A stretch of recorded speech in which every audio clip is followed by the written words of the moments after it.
Coucou les amis. Alors, comme en ce moment je n'arrête pas de vous parler de mon fameux Playa Playa, j'ai décidé de vous faire une petite vidéo pour vous montrer ce qu'est ce fameux jeu que les enfants adorent. Alors vous voyez, c'est à partir de 4 ans, on peut jouer à plusieurs, il n'y a pas vraiment de limite. Hier on a joué jusqu'à 6 enfants, tout le monde a joué à son tour, il n'y avait aucun souci. Donc le Playa Playa se compose d'un dé, donc notre fameux dé où il y a la vague, tant redouté, la poubelle, le Bernard l'ermite, le crabe, l'étoile et la tortue. Donc ensuite nous avons 3 poubelles.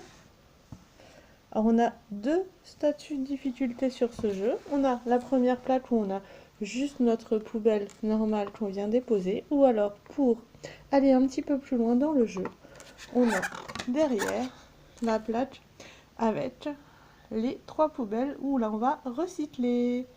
Donc je vais vous expliquer avec le premier niveau et puis je reviendrai peut-être après sur le deuxième.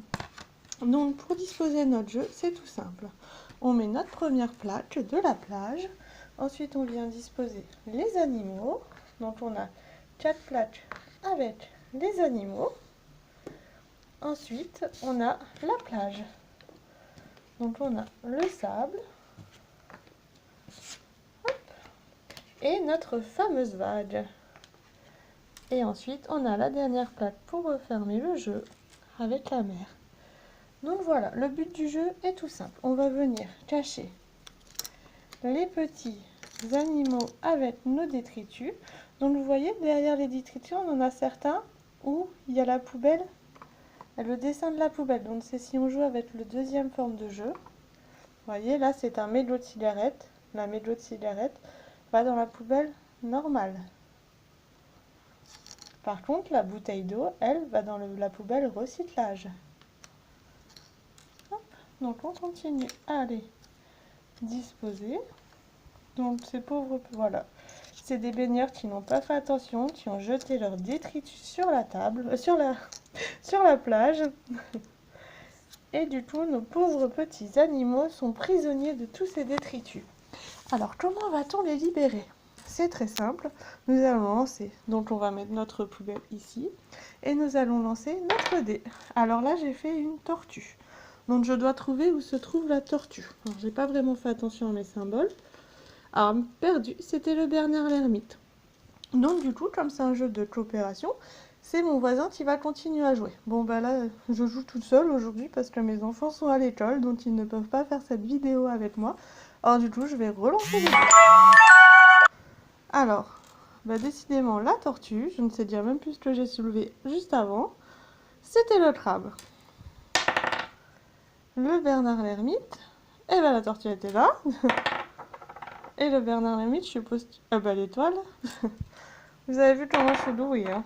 La tortue, elle était ici. Ah, voilà, donc je peux enfin jeter mon détritus à la poubelle. Donc du coup, si j'avais joué avec l'autre mode, j'aurais essayé de faire deviner avant où est-ce que ça pouvait le jeter. Donc là, comme c'était un trognon de pomme, on le jette dans la poubelle normale. Donc on retourne, c'est bien ça. Du coup, ce qui permet aux enfants aussi de travailler un peu sur tout simplement le recyclage. Donc c'est très important pour notre planète maintenant, je trouve. Donc voilà, c'est un jeu éducatif en même temps, c'est très important aussi. Alors, le Bernard l'ermite, il va falloir m'aider parce que je sais plus. Il est ici. Voilà. Donc, le crabe. Il était là, je crois. Voilà. Le crabe, bah, comme je l'ai déjà sauvé, bah, du coup, je ne peux plus rejouer. Enfin, c'est à mon voisin de jouer. La tortue, pareil, est déjà sauvée. Le crabe est déjà sauvé. Alors là, je suis tombée sur la vague. Alors, dans ce cas, je vais venir ici et je vais faire monter ma vague d'un étage et retourner ma plage. Et voilà, donc j'installe. Voilà. Et donc, je vous rappelle que si ma vague arrive jusqu'à mes animaux sans que je n'ai pu enlever tous les détritus, bien, tout le monde a perdu. Par contre, si on arrive à sauver tous les animaux avant que la mer ne monte, bien dans ce cas, tout le monde a gagné. Donc c'est vraiment ça que les petits aiment. c'est parce qu'en fait, c'est soit tout le monde gagne, soit tout le monde perd. C'est vraiment important pour eux parce qu'à partir d'un certain âge, ils ont vraiment du mal à accepter la défaite. Alors que là, si tout le monde perd en même temps, c'est beaucoup plus simple pour eux. Donc voilà, j'espère que vous avez bien compris les règles du jeu. Elles ne sont pas compliquées du tout. Elles sont vraiment adaptées au plus jeune âge. Donc voilà, mais je vous rappelle que si vous avez envie de faire l'acquisition de Playa Playa, n'hésitez pas à m'envoyer un petit message en privé ou à me contacter sur Facebook, enfin peu importe, à venir à une prochaine réunion pour que je puisse ajouter Playa Playa à votre panier. Voilà, à très bientôt et n'hésitez pas à partager la vidéo.